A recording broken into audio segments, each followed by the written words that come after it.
Well, ladies and gentlemen, he couldn't eat his dinner this evening because he was so scared about this. And now the time has come. The floor is yours, the mic is yours. Please welcome Mr. Danny Whybrow.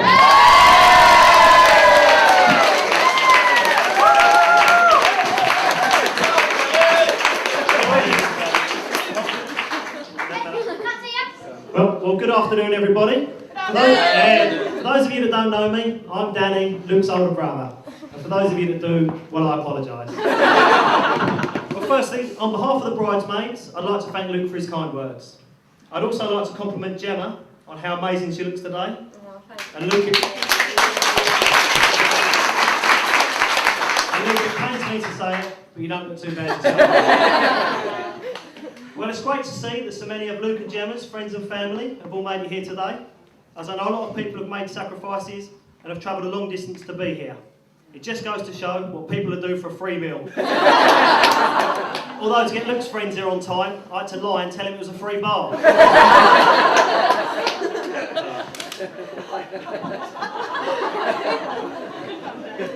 Well, so Luke and Gemma have finally got married. For better or worse, which is quite appropriate really, as Luke couldn't have done any better, and Gemma certainly couldn't have done any better.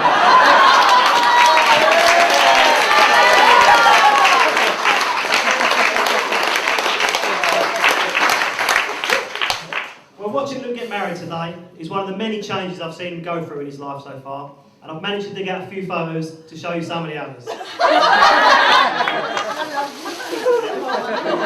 I apologise in advance, Luke.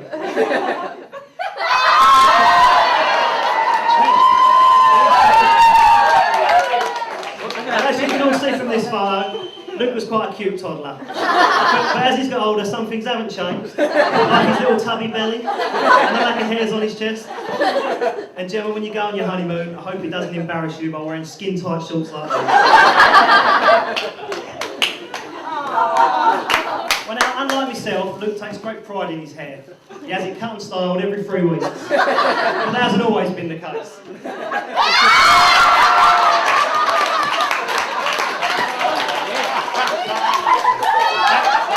Now, can you all agree? That's what you call a haircut. It almost suits those chubby cheeks. And not a single bit of hair's out in sight. Look, if I was you, I'd keep up the frequent visits to hair, just in case that money grows back. Although, it's not only his bad haircuts, there's also his bad fashion sense. Now,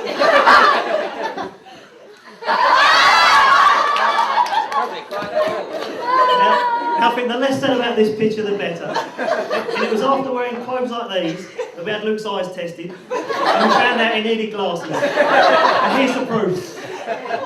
Oops.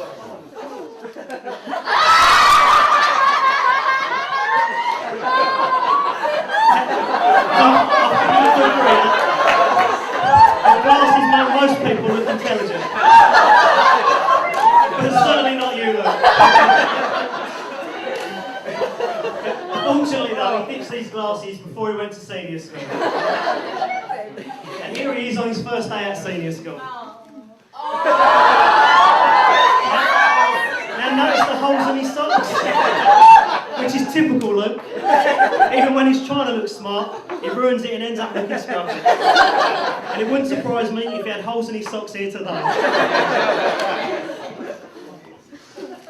Well now, throughout school, Luke and Gemma have known each other, and I wondered why they never got together earlier, until I see this picture.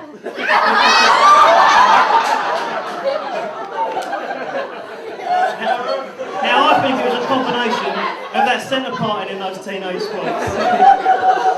Although surprisingly, Luke thought he was quite popular with the ladies.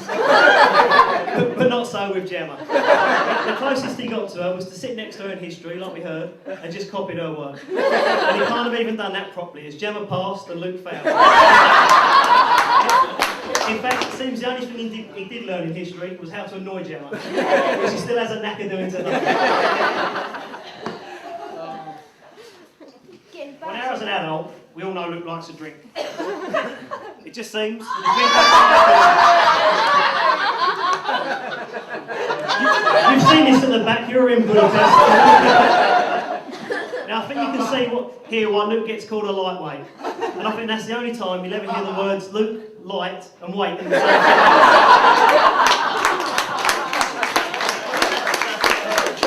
And his picture was taken well before midnight. He'd only had about 4 drinks. So don't be surprised if you see him in a drunken state like this later. And this is also proof he still has no hairs on his chest. That's it, Luke. That's the end of the photos. You can relax.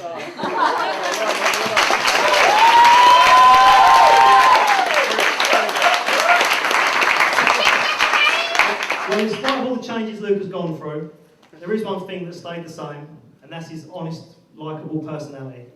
Like, he's without doubt one of the most genuine people I've ever met. And to me, he's more than just a good brother, he's also a great friend.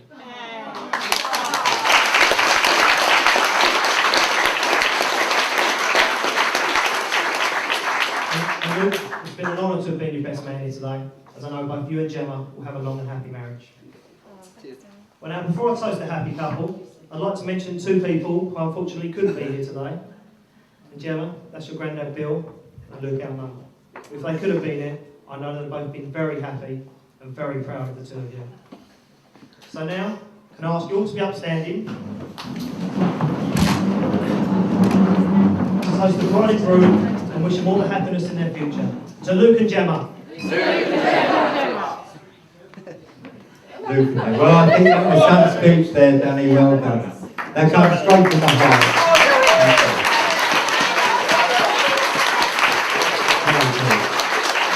I would like to thank the whole top table here, Sue and Larry and the whole family and Gemma and Luke for allowing me to be the Toastmaster here this evening, because it's given me a real great joy, and it's been an honour and a privilege, and thank you very much indeed. And all I want you to do is to be as happy as I've been in my marriage, which next one will be number 44. I'm